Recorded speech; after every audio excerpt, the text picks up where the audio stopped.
leçon d'aujourd'hui s'inscrit dans le cadre du projet 3 à la mer. Séquence 1, tu connais l'aventure de la petite goutte d'eau. Nous allons aujourd'hui travailler le vocabulaire, et plus précisément les préfixes IN, IM. Je vous invite à aller chercher vos manuels scolaires et de les ouvrir sur la page 72, les petits. C'est bon? C'est fait? Bon. Vous allez y trouver cette image. Je vais vous demander maintenant qui sont les personnages indiqués par des flèches. Je vous laisse un temps pour réfléchir. Très bien. Yacine et la grand-mère. Félicitations, mes petits. Maintenant, où sont ces personnages? Bon, très bien. Ils sont à la mer.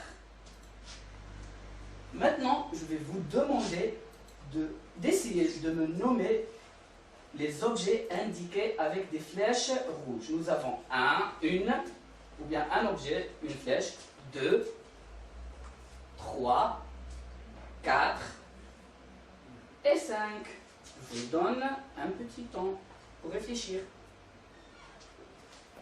Très bien, on va essayer de les nommer ensemble. Un seau, un ballon, une goutte d'eau, un parasol et un livre. Bravo mes petits. Bon, nous allons prendre le seau. Observez dans quel état il est. Comment il est ce seau? Il est cassé. Très bien. Nous allons écrire le seau est cassé. Très bien. Donc, est-ce qu'on peut l'utiliser? Oui, on peut l'utiliser. Ou bien non, on ne peut pas l'utiliser. Je vous laisse réfléchir, mes petits. Très bien. Je suis sûr que vous avez trouvé la bonne réponse. Le seau est inutile. Bravo. Nous allons prendre maintenant le mot inutile. Voilà. Nous l'avons séparé en deux parties. La première partie est en vert. Elle est appelée préfixe.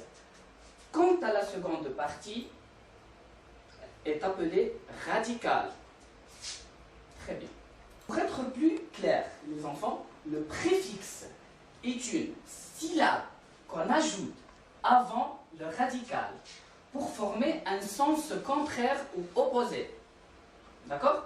Quant au radical, c'est un mot qui ne change pas. Très bien.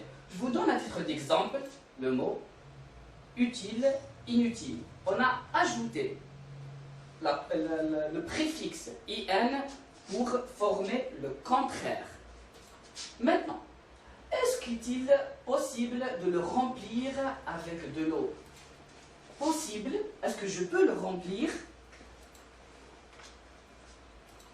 Ou bien c'est impossible? Je ne peux pas le remplir. Regardez la fuite. Je vous donne un peu de temps pour réfléchir. Très bien, les enfants. Il est impossible de le remplir.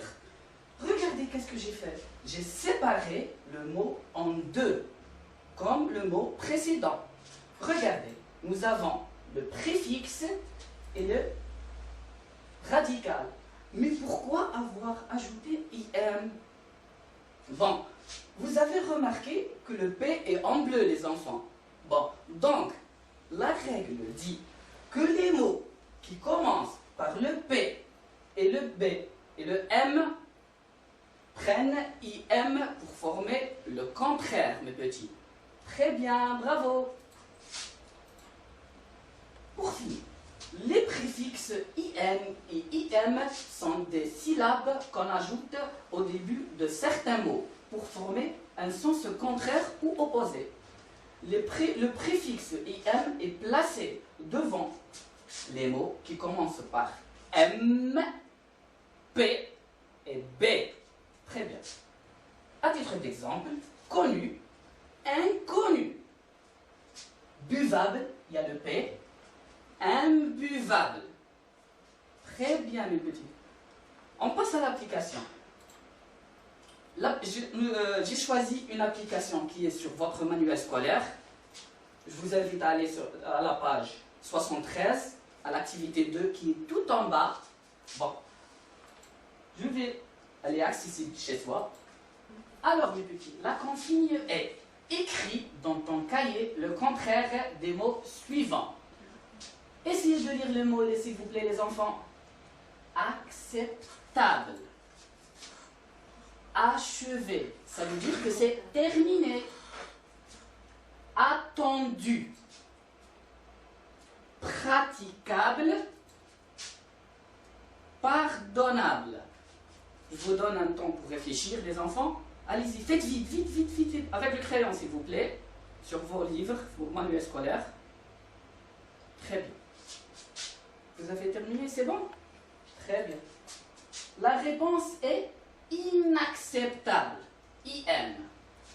Parce que il commence par une voyelle. Inachevé. Inattendu. Attention les enfants. Le mot commence par un P. Donc, très bien. Impraticable.